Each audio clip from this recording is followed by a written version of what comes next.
domin duk ɗan siyasa sai ka same shi tantirin makareci ne. Barka da zuwa tashar Face Hausa 24 TV. Barka da tashar al'umma.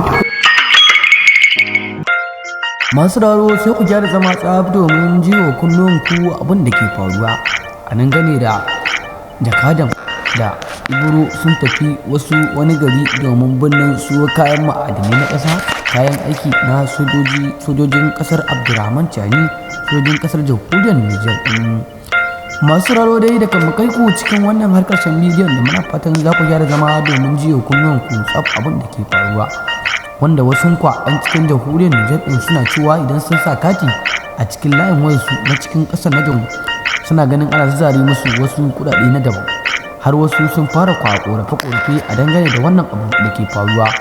To wannan abu da aka riga an yi Nijar da muna fatan za ku gyara zama ku buɗe kunnuwan ku ku saurari abin da za mu bayyana muku a yanzu ba tare da ɓata lokaci ba. To wannan kuɗaɗe ana haɗa su ne domin ana so muku kayan ma'adanai na ƙasa, domin ana so kayan aiki a Mancani don ku gyara ake a cikin ƙasar jamhuriyar ne. Cikin rahoton za mu samu Ka ji abin da ke faruwa ga cikakken rahoton. To jama'a assalamu alaikum.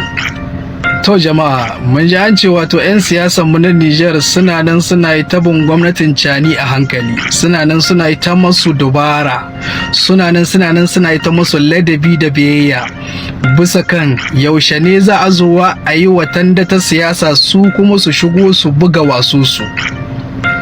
To wallahi ku sani ba wai maganar ba shugaban ƙasa, a mu da muke gefe ma muke kallon ku a midiya mun sa halinku, balantana wannan gwamnatin ta shugaban kasa Chani, wannan damal-damal da kuka yi da dukiyar jama'a da kuke so a dawo akan siyasa ku shiga wato a raba makamai ko ku a raba matsayi a madafan iko na kasa, ku shiga ku buga waso so wato ku koma irin gidan jiya, wato ku yi shigan maciji ko ku shigo surrup ku zo ku dawo ku dinga sara al'umma kamar da zaluncin da kuka mutane 'yan siyasa.